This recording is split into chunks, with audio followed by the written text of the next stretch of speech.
நான் வந்து தக்காளி சட்னி பண்ண போகிறேங்க. அதுக்கு தேவையான பொருளுங்க, காரத்துக்கு தேவையான காஞ்ச மிளகாய். நான் வந்து ஒரு 6 மிளகாய் காஞ்ச மிளகாய் வச்சுருக்கேன். புதினா வந்து இது வந்து ஒரு கைப்பிடி அளவு தாங்க, இது கொஞ்சமாக இருக்குது, ஜாஸ்தி போடக்கூடாது. புதினா இவ்வளோ தான். அதே மாதிரி கொத்தமல்லியும் அவ்வளோதான், கொத்தமல்லியும் கொஞ்சம் தான், எல்லாம் ஒவ்வொரு கொத்துன்னு வச்சுக்கோங்களேன். வெங்காயம் ஒரு சின்ன வெங்காயமாக 2 வெங்காயம் எடுத்து வச்சுருக்கேன், கட் பண்ணி வச்சுருக்கேன். தக்காளி ஃபாரம் தக்காளி ஒரு 4 தக்காளி கட் பண்ணி வச்சுருக்கேங்க. பாதியாக தான் கட் பண்ணியிருக்கேன். நம்ம சின்னதாக கட் பண்ணக்கூடாது. சின்னதாக கட் பண்ணோம்னாக்கா உள்ளார வந்து நம்ம வதக்கும் போது ஜூஸ் தண்ணி ஆகிடும். அந்த மாதிரி நம்ம போடக்கூடாதுங்க. இந்த மாதிரி பாதியாக இல்லாக்காட்டும் முழுசாக கூட நம்ம போட்டு வதக்கிக்கலாம்.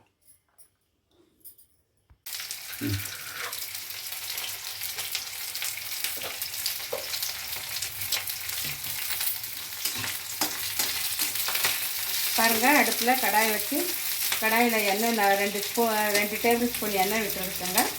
விட்டு ஃபஸ்ட்டு வெங்காயத்தை போட்டேன். இப்போ தக்காளியை போட போகிறேன்.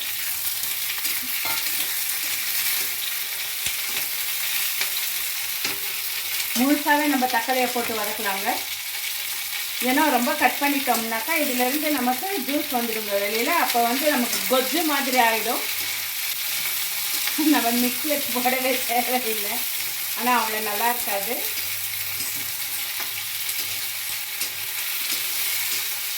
அதனால் இந்த மாதிரி பாதியாக கட் பண்ணால் இதை கட்டி முழுசாக போடலாம். இப்போ இதில் நான் வந்து புதினா சேர்த்துக்கிறேன், கொத்தமல்லி, எல்லாத்தையுமே நம்ம நல்லா வதக்கிக்கணும். முதல்லையே நான் காஞ்ச மிளகாய் வறுத்து வச்சுருக்கேன். எல்லாம் வதக்கிட்டு இதுக்கு தேவையான உப்பு சேர்த்து நம்ம சட்னி அரைச்சிக்கணுங்க.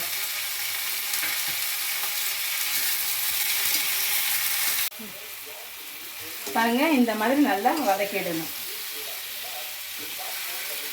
நம்ம இதுலேயே நல்லா வெந்துடுச்சு. இப்போ இதை நம்ம மிக்சியில் அரைச்சி வைக்கலாம்.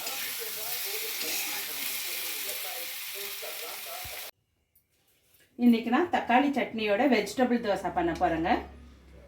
அதுக்கு முதல்ல ஏதோ கடாயில் எண்ணெய் ஊற்றிருக்கேன், 2 டேபிள் ஸ்பூன். ஒரு வெங்காயம் கட் பண்ணி வச்சுருக்கேன். இஞ்சி ஒரு சின்ன துண்டு துருவி வச்சுருக்கேன். எல்லாம் வதக்கிக்கணும். கேரட் துருவி வச்சுருக்கேன், கோஸ் துருவி வச்சுருக்கேன். உங்களுக்கு விருப்பப்பட்டுச்சுன்னா நீங்கள் பட்டாணி கூட, பச்சை பட்டாணி நம்ம வேக வச்சு கூட நம்ம இதில் சேர்த்துக்கலாம். உங்களுக்கு எந்த வெஜிடபிள் வேணும்னாலும் இதுலேயும் மிக்ஸ் பண்ணி நீங்கள் சேர்த்துக்கலாம். பட்டாணி, கேப்சிகம்,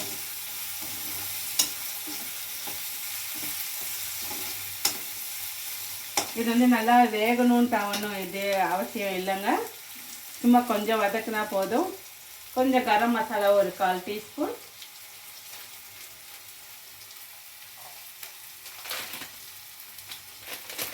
மிளகாய் பொடி ஒரு 1/4 டீஸ்பூன்,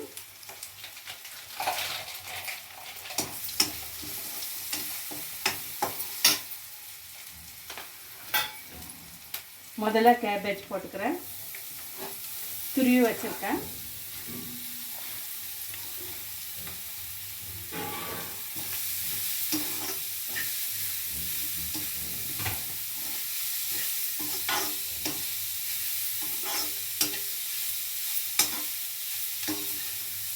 இது போட்டோன்னே கேரட் போடுறேங்க.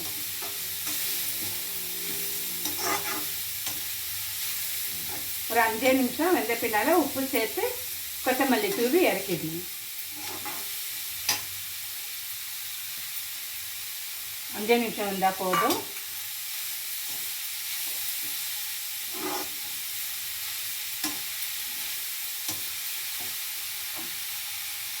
தேவையான அளவு உப்பு,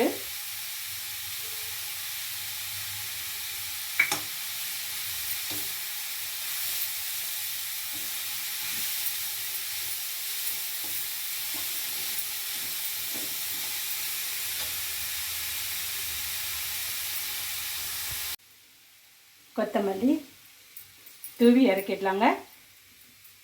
நம்ம குழந்தைங்களுக்கு செஞ்சு தந்தோம்னா இதில் நம்ம சீஸ் கூட நம்ம துருவி சேர்த்துக்கலாம். எல்லாம் ஆப்ஷனல் தாங்க. நமக்கு என்ன இஷ்டம் இருக்கோ அந்த காய்ங்க போட்டு நம்ம வெஜிடபிள் தோசை நம்ம செஞ்சுக்கலாம். எப்படி மசாலா தோசை உருளைக்கிழங்கு பண்ணுறோமோ அதே மாதிரி vegetable dosa, cheese dosa, variety எவ்வளோ வெரைட்டிஸ் தோசை இருக்கும் எல்லாருக்கும் தெரியும். வீட்டில் நம்ம இருக்கிற காய்களை வச்சு நம்ம சிம்பிளாக பண்ணுறதுனால நான் இந்த மாதிரி தோசை நான் சொல்லி தந்துட்டுருக்கேங்க. வீட்டில் இருக்கிற காய்களை வச்சு பண்ணுறது அவ்வளோதாங்க.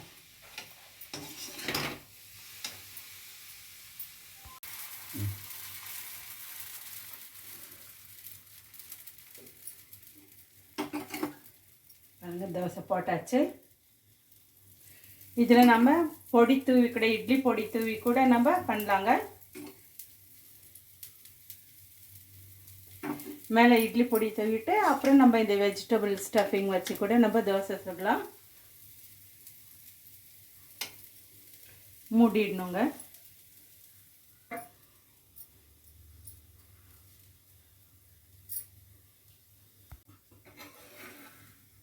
தோசை வந்து vegetable dosa ready.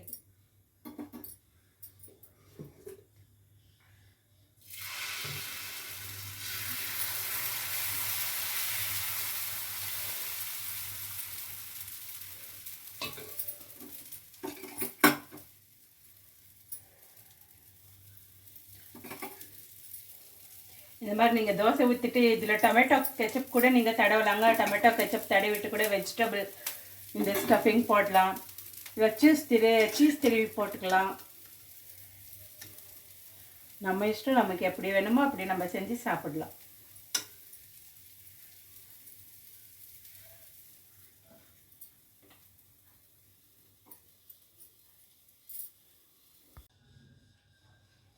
Vegetable dosa with tomato chutney ரெடிங்க. என்னோடய சேனல் பிடிச்சிருந்துச்சுன்னா சப்ஸ்கிரைப் பண்ணுங்கள், ஷேர் பண்ணுங்கள், கமெண்ட் பண்ணுங்கள். பாருங்கள், அர்ஜென்ட்டுக்கு நம்ம வீட்டில் இருக்கிற காய்களை வச்சுட்டு நம்ம செஞ்ச தோசைங்க. இல்லாக்காட்டி நம்ம பட்டாணியிலேருந்து கேப்சிகம் எல்லா வெஜிடபிளும் போட்டும் பண்ணலாம்.